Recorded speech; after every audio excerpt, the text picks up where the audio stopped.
یہ تمہارے پروردگار کی مہربانی کا بیان ہے جو اس نے اپنے بندے زکریا پر کی تھی، جب انہوں نے اپنے پروردگار کو دبی آواز سے پکارا اور کہا کہ اے میرے پروردگار، میری ہڈیاں بڑھاپے کے سبب کمزور ہو گئی ہیں اور سر سفید بالوں کی وجہ سے چمکنے لگا ہے، اور اے میرے پروردگار، میں تجھ سے مانگ کر کبھی محروم نہیں رہا، اور میں اپنے بعد اپنے بھائی بندوں سے ڈرتا ہوں، اور میری بیوی بانجھ ہے، پھر بھی مجھے اپنے پاس سے ایک وارث عطا فرما جو میری اور اولاد یعقوب کی میراث کا مالک ہو، اور اے میرے پروردگار اس کو خوش اخلاق بنائیو۔ فرمایا اے زکریا، ہم تم کو ایک لڑکے کی بشارت دیتے ہیں جس کا نام یحییٰ ہوگا، اس سے پہلے ہم نے اس نام کا کوئی شخص پیدا نہیں کیا۔ انہوں نے کہا کہ پروردگار، میرے ہاں کس طرح لڑکا ہوگا جبکہ میری بیوی بانجھ ہے اور میں بڑھاپے کی اس حالت کو پہنچ گیا کہ سوکھ گیا ہوں؟ حکم ہوا کہ اسی طرح ہوگا۔ تمہارے پروردگار نے فرمایا ہے کہ مجھے یہ آسان ہے، اور میں پہلے تم کو بھی تو پیدا کر چکا ہوں اور تم کچھ چیز نہ تھے۔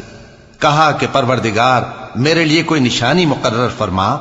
فرمایا نشانی یہ ہے کہ تم صحیح و سالم ہوتے ہوئے 3 رات دن لوگوں سے بات نہ کر سکو گے۔ پھر وہ عبادت کے حجرے سے نکل کر اپنی قوم کے پاس آئے تو ان سے اشارے سے کہا کہ صبح و شام تسبیح کرتے رہو۔ فرمایا اے یحییٰ، ہماری کتاب کو مضبوطی سے تھامے رہو،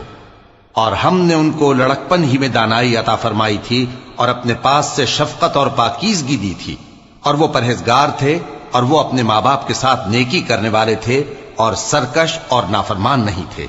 اور جس دن وہ پیدا ہوئے اور جس دن وفات پائیں گے اور جس دن زندہ کر کے اٹھائے جائیں گے ان پر سلام ہے۔ اور کتاب یعنی قرآن میں مریم کا بھی تذکرہ کرو، جب وہ اپنے لوگوں سے الگ ہو کر مکان کے مشرقی حصے میں چلی گئیں،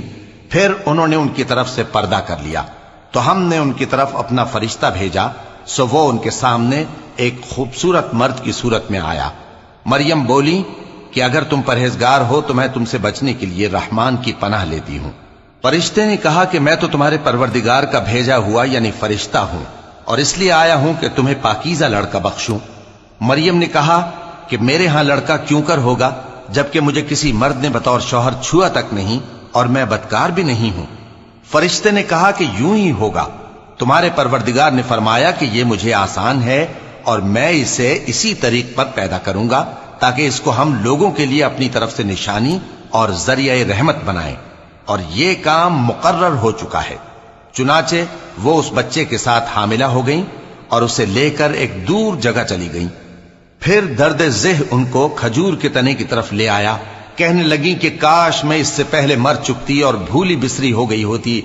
تب ان کے ٹیلے کے نیچے کی جانب سے فرشتے نے ان کو آواز دی کہ غمناک نہ ہو، تمہارے پروردگار نے تمہارے نیچے ایک چشمہ پیدا کر دیا ہے، اور کھجور کے تنے کو پکڑ کر اپنی طرف ہلاؤ، وہ تم پر تازہ عمدہ کھجوریں گرائے گا، تو کھاؤ اور پیو اور آنکھیں ٹھنڈی کرو۔ اگر تم کسی آدمی کو دیکھو تو کہنا کہ میں نے اللہ کے لیے روزے کی منت مانی، تو آج میں کسی آدمی سے ہرگز کلام نہیں کروں گی۔ پھر وہ اس بچے کو اٹھا کر اپنی برادری والوں کے پاس لے آئیں۔ وہ کہنے لگے کہ مریم یہ تو نے برا کام کیا، اے ہارون کی بہن، نہ تو تیرا باپ ہی برا آدمی تھا اور نہ تیری ماں ہی بدکار تھی۔ تو مریم نے اس بچے کی طرف اشارہ کیا۔ وہ بولے کہ ہم اس سے کہ گود کا بچہ ہے کیسے بات کریں؟